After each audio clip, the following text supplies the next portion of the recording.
Hello student, welcome to Fizics Academy.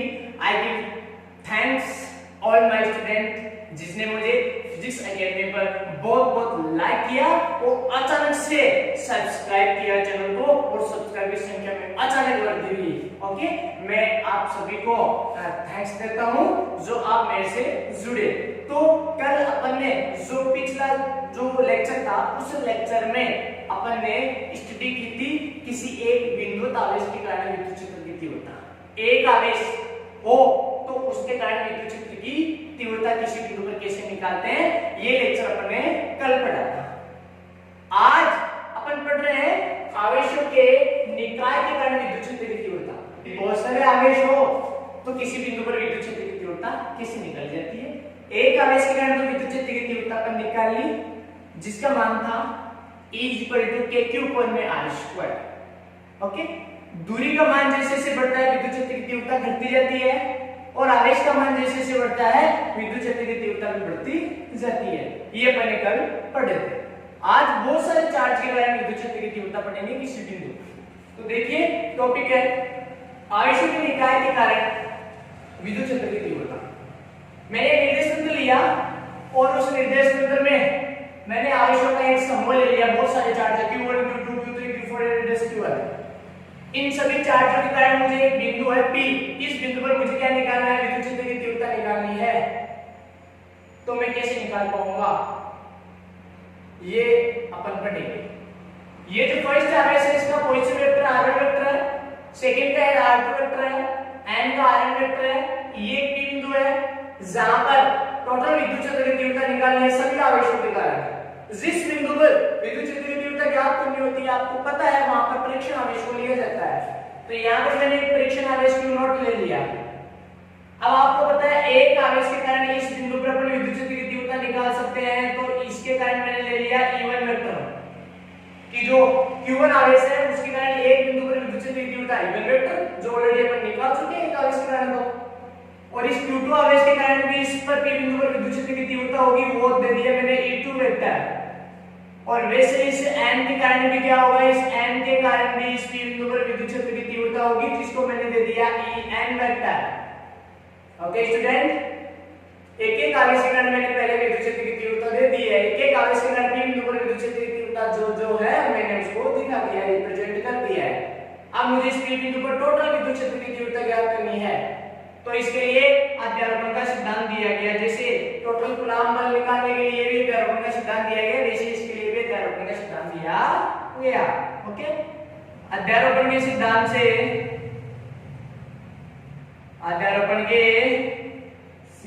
से निर्देश तंत्र में स्थित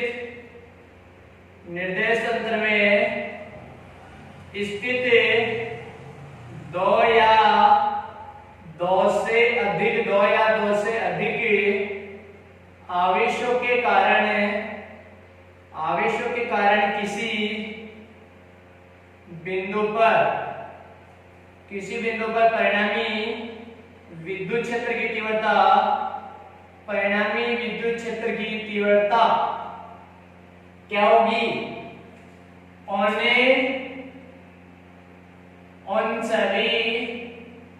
उन सभी आवेशों के कारण P बिंदु पर विद्युत क्षेत्र की तीव्रताओं का सदिश योग होगा।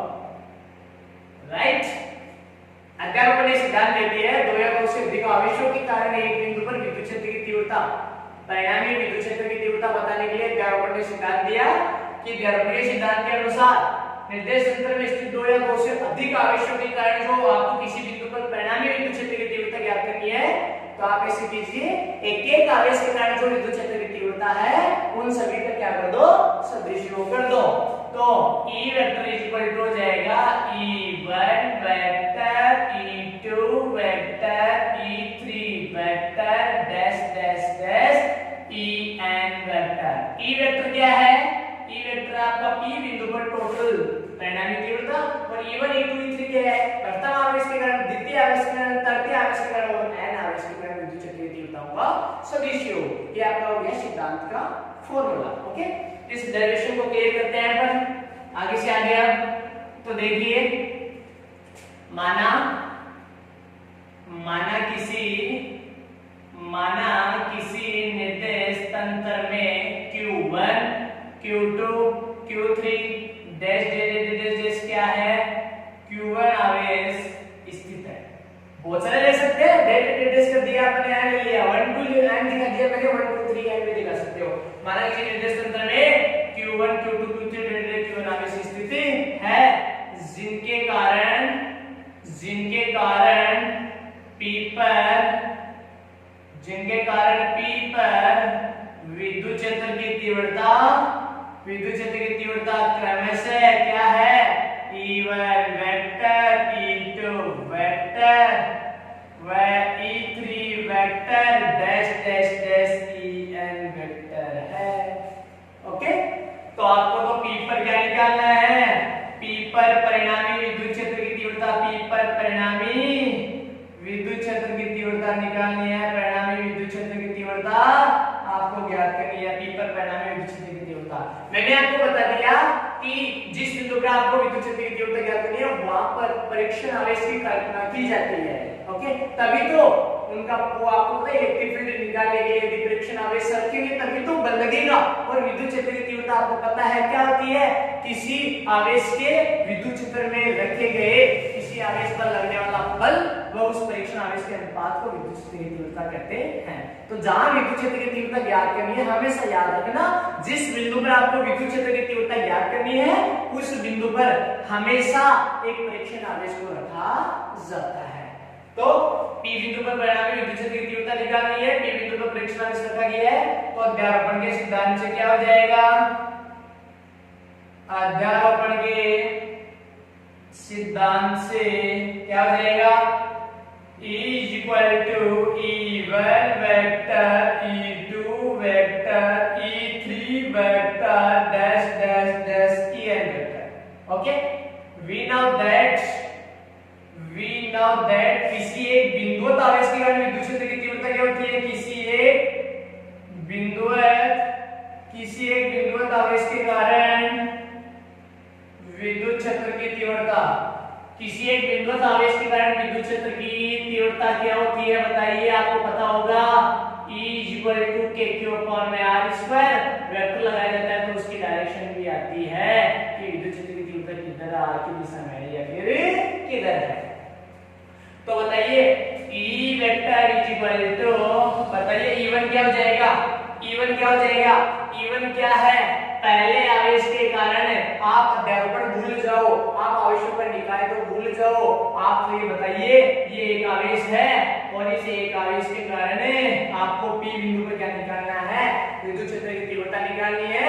और ये P बिंदु इस आवेश से r01 दूरी पर ये स्थित है, ये P बिंदु इससे r01 दूरी पर स्थित है। आपको पता होगा Q आवेश से r दूरी पर P बिंदु रखा हुआ हो तो विद्युत क्षेत्र की तीव्रता kq/r² होती है।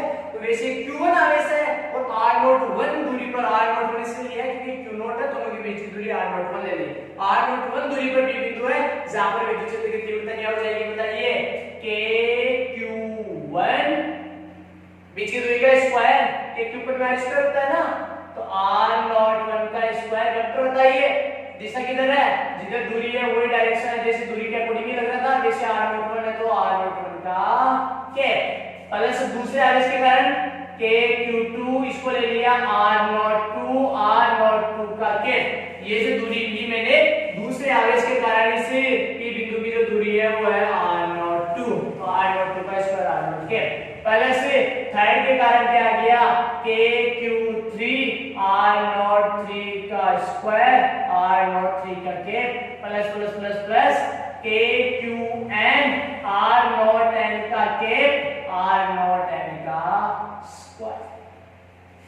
तो E वेक्टर यहाँ पे क्या कॉमन लूं मैं, यहाँ मैंने कॉमन ले लिया k कॉमन आ रहा है सब में, और कोई कॉमन आ रहा है सब में नहीं आ रहा है, तो k मैंने यहाँ पे क्या ले लिया, कॉमन ले लिया, बाकी सबको मैंने समेशन में रख दिया, क्या ले लिया समेशन, या फिर एक बार ऐसे रख दो k को कॉमन ले लिया और q1 r01 का स्क्वायर r01 का क्यूब, q2 r02 का स्क्वायर r02 का क्यूब, q3 r03 का स्क्वायर r03 का cube, that is qn r0n का स्क्वायर r0n का क्यूब।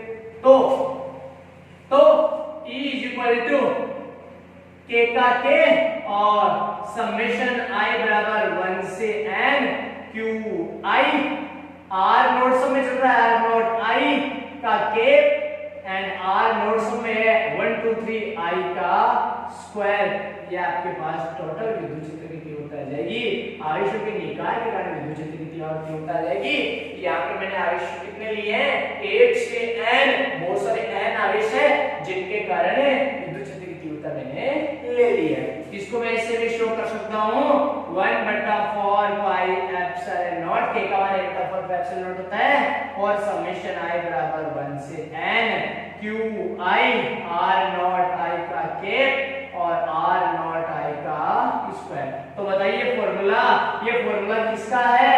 ये फॉर्मूला n आवेशों के निकाय के कारण, n आवेशों के निकाय के कारण किसी बिंदु पर, n आवेशों के निकाय के कारण किसी बिंदु पर विद्युत क्षेत्र की तीव्रता है। क्या है? विद्युत क्षेत्र की तीव्रता का फॉर्मूला है। इस प्रकार मैंने एक आवेश के कारण फॉर्मूला निकाल लिया था k के ऊपर में r स्क्वायर, एक आवेश के कारण विद्युत क्षेत्र की तीव्रता निकाल ली और बहुत सारे आवेश यदि आपके पास हो तो भी आप विद्युत क्षेत्र की तीव्रता निकाल सकते हो। कैसे निकालो? पहले एक आवेश के कारण विद्युत क्षेत्र की तीव्रता निकालो उस बिंदु पर, फिर उन सब का क्या कर दो सदिश योग कर दो।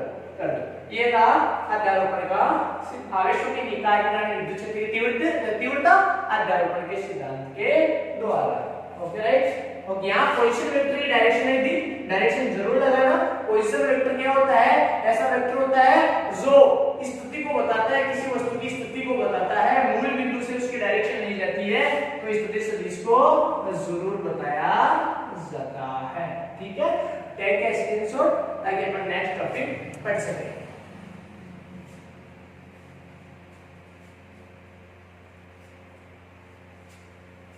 हाँ, तो नेक्स्ट जो अपना टॉपिक होगा वो होगा विद्युत द्विध्रुव। विद्युत द्विध्रुव ये टॉपिक क्यों आया बताइए?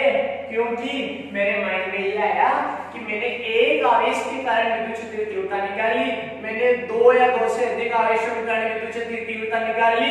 यदि मेरे पास दो आवेश ऐसे आ जाए तो एक प्लस का और एक माइनस का हो, ऐसा जोड़ा आ जाए तो मैं विद्युत क्षेत्र की तीव्रता कैसे निकाल पाऊंगा?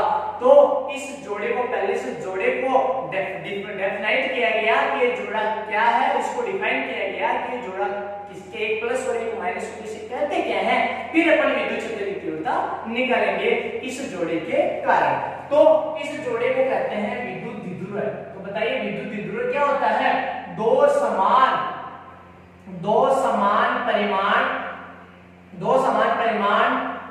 व विपरीत, दो समान परिमाण व विपरीत प्रकृति के आवेशों का वह युग्म, दो समान परिमाण और विपरीत प्रकृति के आवेशों का वह युग्म जो एक निश्चित दूरी पर स्थित हो और रखे हो ऐसा जोड़ा, ऐसा युग्म क्या कहलाता है? विद्युत द्विध्रुव कहलाता है। ऐसा जोड़ा, ऐसा युग्म क्या कहलाता है? विद्युत द्विध्रुव कहलाता है। समझ गए? विद्युत द्विध्रुव एक जोड़ा है जिसमें क्या होता है? जिसमें एक तो होता है नेगेटिव चार्ज होता है, एक तो जिसमें नेगेटिव चार्ज होता है और एक जिसमें क्या होता है? पॉजिटिव चार्ज होता है। पॉजिटिव चार्ज होता है, एक नेगेटिव चार्ज होता है। ऐसा जोड़ा जिनका जो परिमाण तो क्या होता है? समान परिमाण तो सेम है दोनों का क्यू, लेकिन प्रकृति केवल क्या है? चेंज है। और दोनों की दूरी है वो एकदम न्यूनतम होती है, एक निश्चित होती है। और ये जोड़ा क्या कहलाता है? द्विध्रुव है, जिसके दो ध्रुव हो गए प्लस और माइनस, इसलिए इसका नाम पड़ा द्विध्रुव है। क्या नाम पड़ा इसका? द्विध्रुव नाम पड़ा। इसके बीच की दूरी को 2a वेक्टर से दिखाया जाता है। ये इसका राज मैं आपको बताऊंगा, क्योंकि विद्युत द्विध्रुव आघूर्ण की दिशा हमेशा माइनस से प्लस की ओर होती है, इसलिए यहाँ पर डायरेक्शन लगाई जाती है 2a वेक्टर। क्या लगाई जाती है? 2a vector. ये जो बीच की दूरी है इसकी दिशा फिक्सर माइनस से प्लस की ओर, और इसे 2a वेक्टर से दिखाया जाता है या d वेक्टर से दिखाया जाता है। आप 2a वेक्टर या d वेक्टर किसी से दिखा सकते हो। 2a वेक्टर इसलिए दिखाया जाता है ताकि डेरिवेशन में बीच का पार्ट ले तो a इधर हो जाए, d लेंगे तो d/2 होगा, डेरिवेशन टिपिकल हो जाएगी, इसलिए 2a लिया जाता है। तो विद्युत द्विध्रुव के ऐसे कोई एग्जांपल बताओ, कौन कौन से एग्जांपल है अपने जैसे काम में लेते हैं। एग्जांपल NaCl विद्युत द्विध्रुव है, जिसमें Na प्लस होता है, Cl माइनस होता है। HCl विद्युत द्विध्रुव है, H प्लस होता है, Cl माइनस होता है। H2O भी एक विद्युत द्विध्रुव है, H प्लस होता है, OH माइनस होता है। KCl भी एक विद्युत द्विध्रुव है, पोटेशियम क्लोराइड, पोटेशियम प्लस होता है, क्लोरीन माइनस होता है। बहुत सारे विद्युत द्विध्रुव है। विद्युत द्विध्रुव ऐसा जोड़ा जिसमें एक पॉजिटिव चार्ज एक नेगेटिव चार्ज होता है, और उनके परिमाण तो बिल्कुल बराबर होते हैं, प्रकृति अलग अलग होती है, केवल पॉजिटिव और नेगेटिव और एक न्यूनतम दूरी पर रखे होते हैं। ये जोड़ा क्या कहलाता है? विद्युत द्विध्रुव कहलाता है। This is called electric dipole. Okay, ये जोड़ा माइनस प्लस वाला जोड़ा, परिमाण सेम, प्रकृति अलग अलग, निश्चित दूरी, बीच की दूरी ये जिसको 2a वेक्टर से दिखाया जाता है। ओके, जिसकी दिशा माइनस से प्लस की ओर ही होती है। तो ये है विद्युत द्विध्रुव, और ये विद्युत द्विध्रुव के एग्जांपल।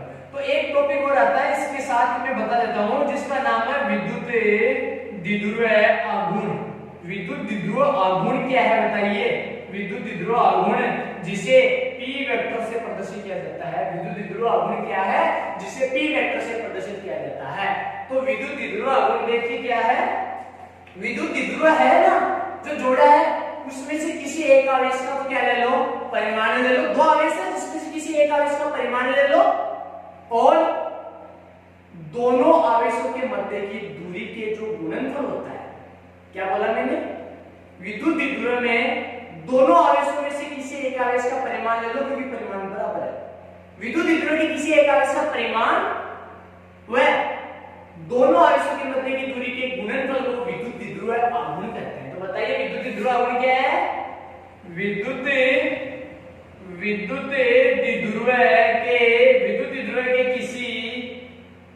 द्विध्रुव के किसी एक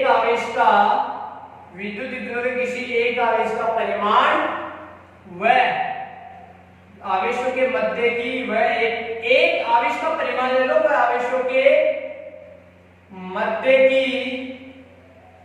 दूरी के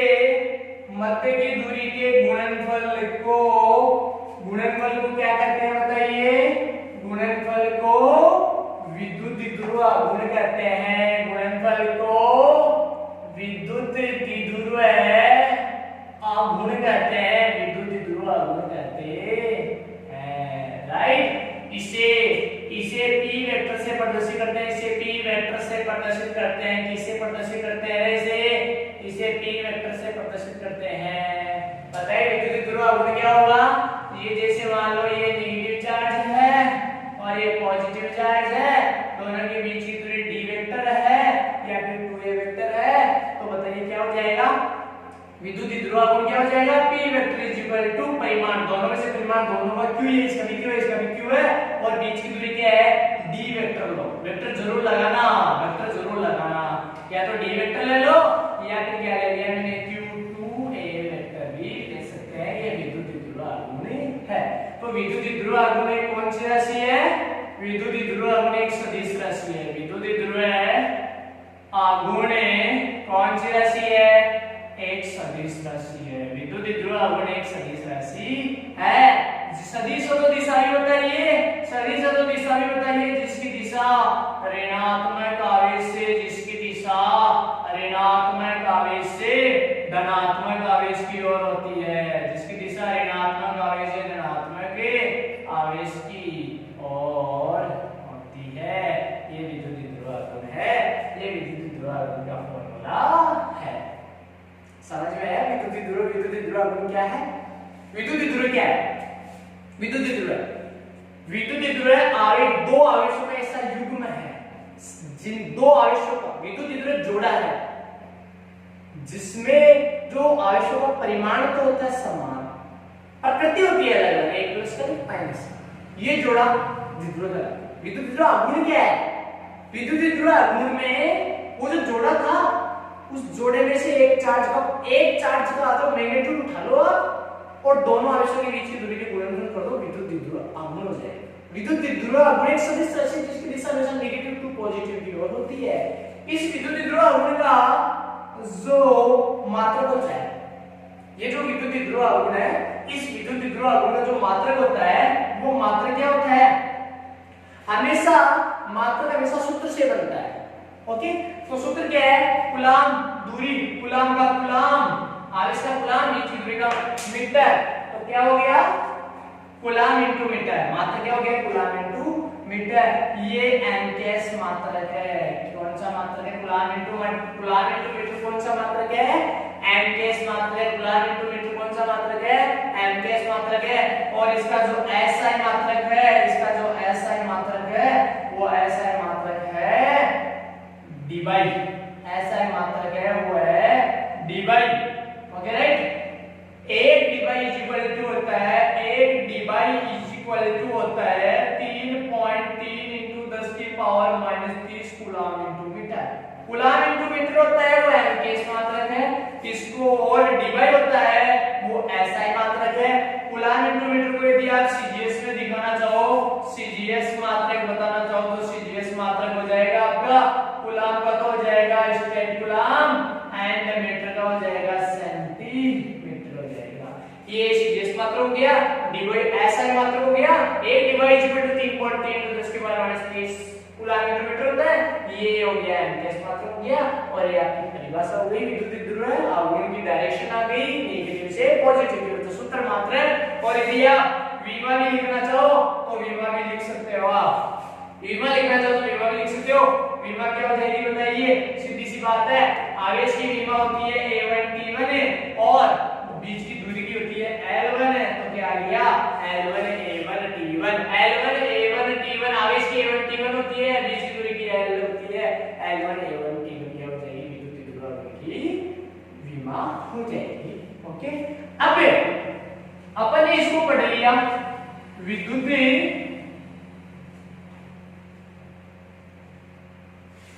ध्रुव को पढ़ लिया।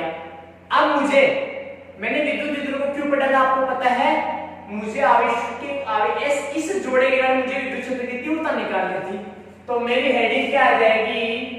विद्युत ध्रुव के कारण। हेडिंग आ जाएगी विद्युत ध्रुव के कारण विद्युत क्षेत्र की तीव्रता।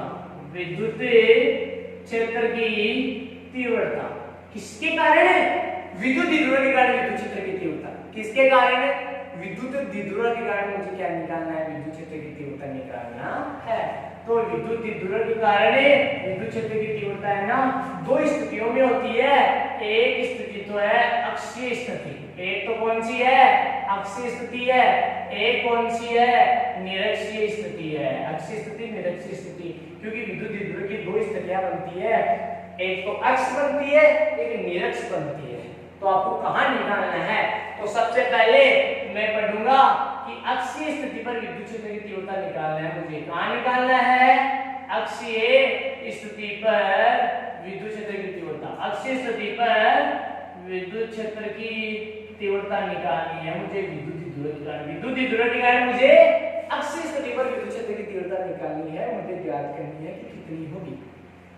तो देखो, मैंने एक विद्युत ध्रुव ले लिया, ये रहा एक विद्युत ध्रुव है, ये रहा, माने एक विद्युत ध्रुव है, ये रहा, ये नेगेटिव चार्ज और ये पॉजिटिव चार्ज, ये विद्युत ध्रुव है, ये इसका बीच का पॉइंट है और ये 2a वेक्टर की दूरी है और ये a वेक्टर हो जाएगी, ये a वेक्टर हो जाएगी और ये विद्युत ध्रुव है। आप समझ गए होंगे, एक माइनस का है एक प्लस का है, जिसका मैग्नीट्यूड सेम है। तो मैग्नीट्यूड सेम है, प्रकृति चेंज है, तो इसे कहते हैं, क्या कहते हैं? इसे विद्युत ध्रुव कहते हैं। राइट। इसकी एक्सिस स्थिति कौन सी हो जाएगी, ये इसकी एक्स है तो ये इसकी हो गई अक्षीय स्थिति, ये इसकी क्या हो गई, अक्षीय अक्ष हो गई। और मुझे इस विद्युत द्विध्रुव के कारण r दूरी पर स्थित p बिंदु पर विद्युत क्षेत्र की तीव्रता निकालनी है। मुझे क्या करनी है, विद्युत द्विध्रुव से r दूरी, विद्युत द्विध्रुव से r दूरी कहां से लोगे, विद्युत द्विध्रुव में दो चार्ज नेगेटिव से लोगे पॉजिटिव से लोगे या दोनों के बीच वाले बिंदु से लोगे, दोनों के बीच वाले बिंदु से लोगे। ये बीच वाले बिंदु से मैंने r दूरी पर एक बिंदु p ले लिया जहां मुझे विद्युत क्षेत्र की तीव्रता ज्ञात करनी है। प्यारे स्टूडेंट्स आपको पता होगा, प्यारे बच्चों आपको पता होगा, जिस बिंदु पर विद्युत क्षेत्र की तीव्रता ज्ञात करनी है उस बिंदु पर एक परीक्षण आवेश को रखा जाता है। अरे जिस पर पावर का एहसास किया जाता है ना, तो यदि कोई हो गया नहीं तो पावर का क्या पता चलेगा कि उसका फील्ड इतना खतरनाक है वहां। तो जिस बिंदु पर विद्युत क्षेत्र की तीव्रता ज्ञात करनी है उस बिंदु पर आप परीक्षण करने के लिए तो एक परीक्षण आवेश को रखा जाता है। तो मैंने परीक्षण आवेश को रख दिया और दो आवेश हैं और मुझे इस पूरे विद्युत इस जोड़े के कारण मुझे विद्युत क्षेत्र की तीव्रता निकालनी है। तो मैं इसे कहूं, इस जोड़े में दो चार्ज है, इस जोड़े में दो चार्ज है, दोनों के कारण एक बार विद्युत क्षेत्र की तीव्रता निकालूं, अलग अलग एक एक आवेश के कारण विद्युत क्षेत्र की तीव्रता निकाल सकते हैं। एक सिंगल चार्ज का विद्युत क्षेत्र की तीव्रता होती है k के ऊपर में r स्क्वायर। वैसे मैं सिंगल चार्ज का विद्युत क्षेत्र की तीव्रता निकाल लूं और फिर अध्यारोपण का सिद्धांत लगा सकते हैं। दो आवेश हो गया तो दो आवेश के कारण जो विद्युत क्षेत्र की तीव्रता होती है, परिणामी विद्युत क्षेत्र की तीव्रता होती है, वो सभी विद्युत क्षेत्र की तीव्रताओं का सदिश योग होती है। ये अध्यारोपण का सिद्धांत था तो वो अपन लगा सकते हैं। तो पहले मैंने क्या लिया, पहले मैं डेफिनेशन इसकी जो लैंग्वेज है वो लिख देता हूं। लैंग्वेज क्या होगा, माना कोई विद्युत द्विध्रुव है, माना कोई विद्युत द्विध्रुव है, ए और बी बिंदु भी दे सकते हैं पर ए भी एक विद्युत द्विध्रुव है ऐसा भी बोल सकते हैं। माना कोई विद्युत द्विध्रुव है जिससे स्मॉल r दूरी पर स्थित p बिंदु पर विद्युत क्षेत्र की तीव्रता निकालनी है। p बिंदु पर विद्युत क्षेत्र की तीव्रता ज्ञात करनी है, ओके। p बिंदु पर विद्युत क्षेत्र की तीव्रता ज्ञात करनी है इस पूरे विद्युत द्विध्रुव के कारण।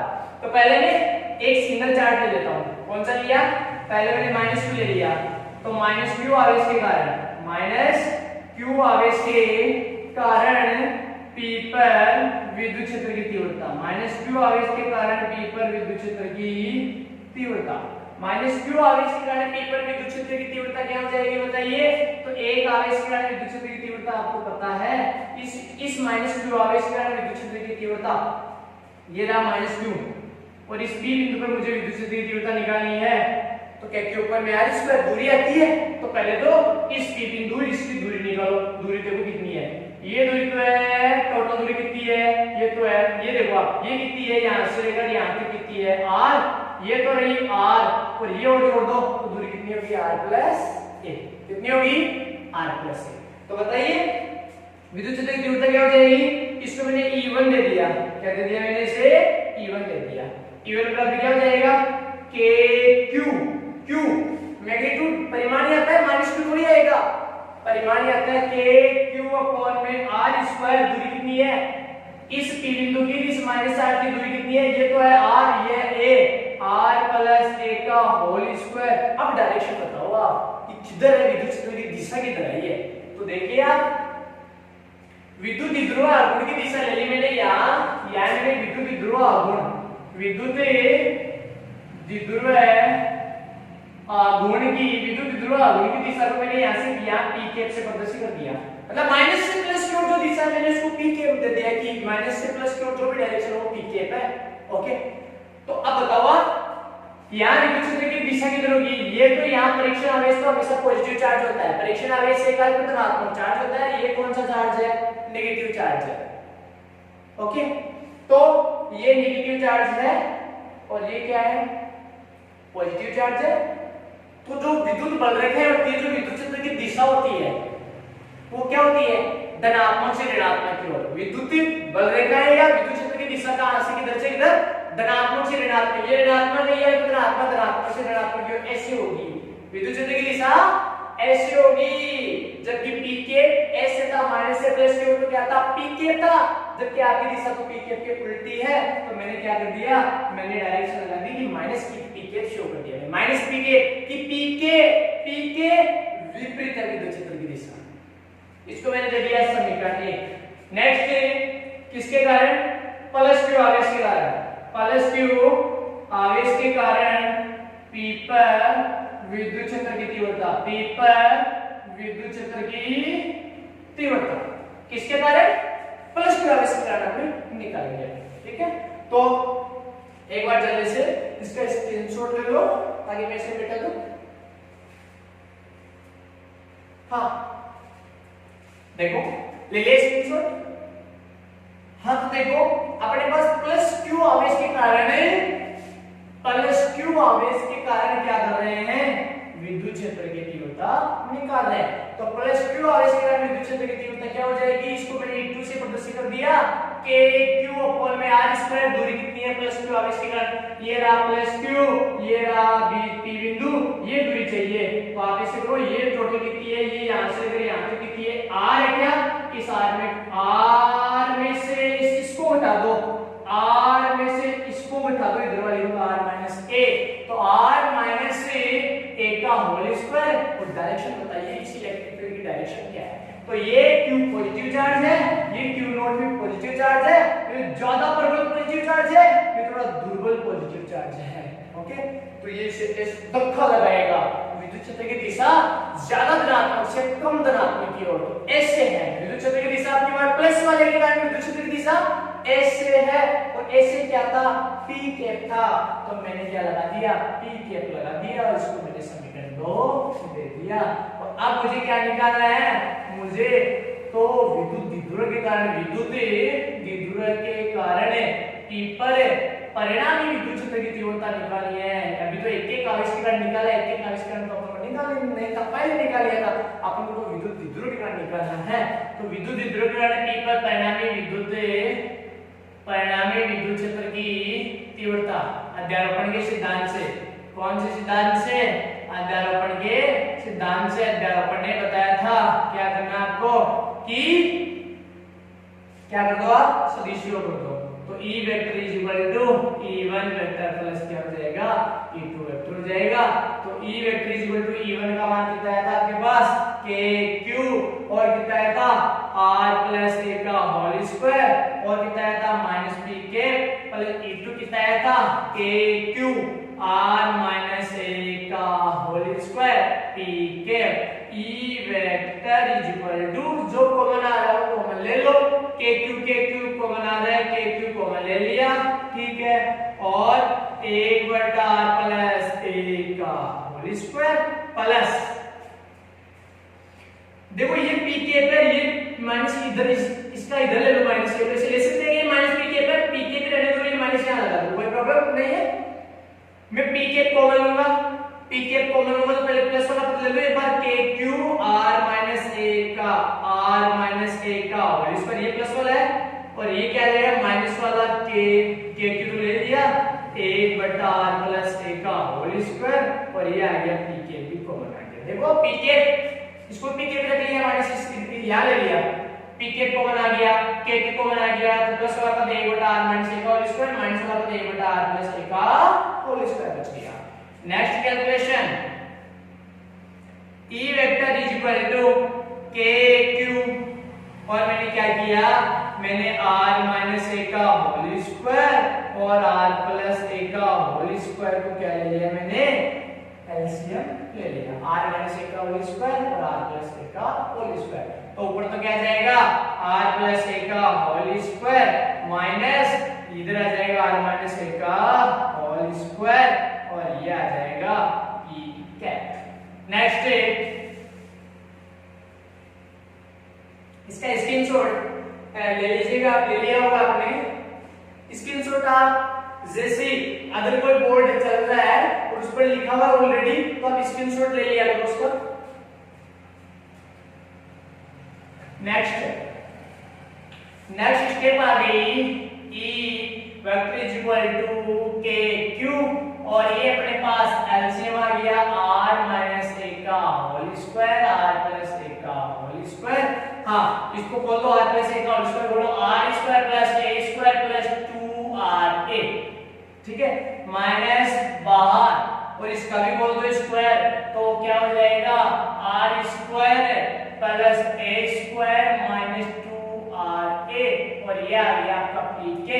तो e vector is equal to kq, क्या आ गया r square plus A square plus 2ra minus minus को पुटअप करो चिन्ह के अंदर, कोष्ठक के अंदर, minus r square minus A square plus 2ra और ये आ गया pk और ये क्या हो जाएगा a plus b a minus b, a plus b a minus b क्या होता है, a प्लस b और a माइनस b क्या होता है बताइए।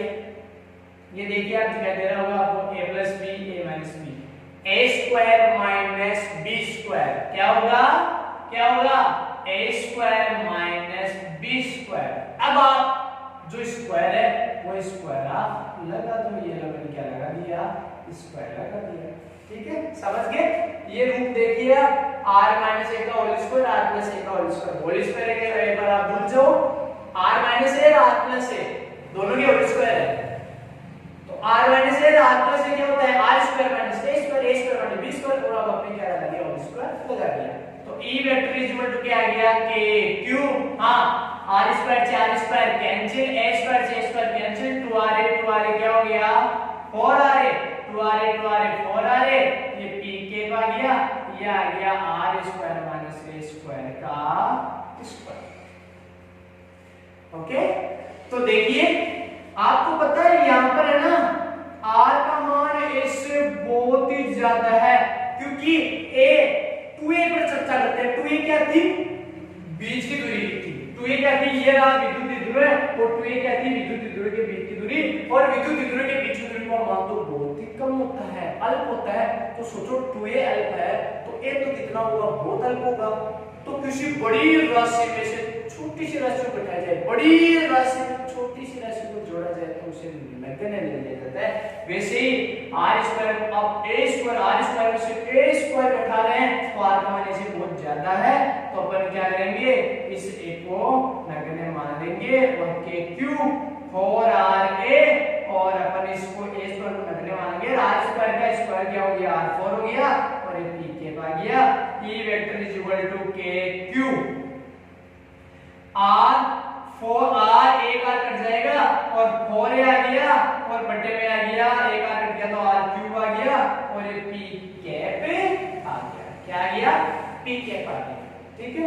तो अब क्या हो जाएगा अपने पास, देखो मैं इस फॉर्मूले को ऐसे बना सकता हूं e vector is equal to 4a में से 2 को बाहर ले लूं, 2 को बाहर लिया 2a बच गया क्या, तो k का k q का q, 2 को 4 में से 2 को बाहर लिया 2a बच गया, तो k का k q का q 4 में से क्या बच गया 2a बच गया केवल, और r क्यूब का r क्यूब और ये साथ में क्या चल रहा है p कैप चल रहा है ये, तो e vector is equal to आपको पता होगा q2a क्या था याद करो, q2a दोनों आवेशों में से एक आवेश का परिमाण बीच की दूरी क्या होता है विद्युत ध्रुव आघूर्ण, तो 2k इसे क्या कहते हैं विद्युत ध्रुव आघूर्ण p वेक्टर 2kp विद्युत ध्रुव आघूर्ण 2kp अपॉन में क्या आ गया r क्यूब आ गया, और ये कहां का विद्युत क्षेत्र की तीव्रता है अक्षीय स्थिति पर विद्युत क्षेत्र की तीव्रता है। तो अब इस प्रकार अपन ने विद्युत द्विध्रुव के कारण अक्ष पर r दूरी पर स्थित p बिंदु पर विद्युत क्षेत्र की तीव्रता ज्ञात कर ली है, जिसका मान आया 2kp अपॉन में r क्यूब। k आप जानते हो कितना होता है 9 into 10 की पावर 9, एंड p विद्युत ध्रुव आघूर्ण एंड r विद्युत ध्रुव के मध्य बिंदु से उसकी की दूरी होती है। तो बताइए विद्युत क्षेत्र की दिशा किधर है, टोटल विद्युत क्षेत्र की दिशा किधर है, न प्लस के कारण न माइनस के कारण, विद्युत ध्रुव के कारण टोटल विद्युत ध्रुव के कारण इस बिंदु पर विद्युत क्षेत्र की दिशा किधर आई, तो देखिए आप e वेक्टर बराबर में इधर लगा हुआ है p वेक्टर मतलब कि विद्युत ध्रुव की विद्युत क्षेत्र की जो दिशा आई है, विद्युत क्षेत्र की जो दिशा आई है वो p की दिशा में है, और p की दिशा किधर थी माइनस से प्लस की ओर, माइनस से प्लस की ओर, तो परिणामी विद्युत क्षेत्र की दिशा जो आई है वो किधर आई है, विद्युत द्विध्रुव आघूर्ण की दिशा में आई है परिणामी विद्युत क्षेत्र की तीव्रता। ओके राइट, दिशा। तो इस प्रकार यह था अक्षीय स्थिति पर विद्युत क्षेत्र की तीव्रता ज्ञात करने का फॉर्मूला, डेरिवेशन। और इसके बाद में नेक्स्ट अपन पढ़ेंगे निरक्षीय स्थिति पर विद्युत क्षेत्र की तीव्रता कैसे निकाली जाती है विद्युत द्विध्रुव के कारण। Okay, take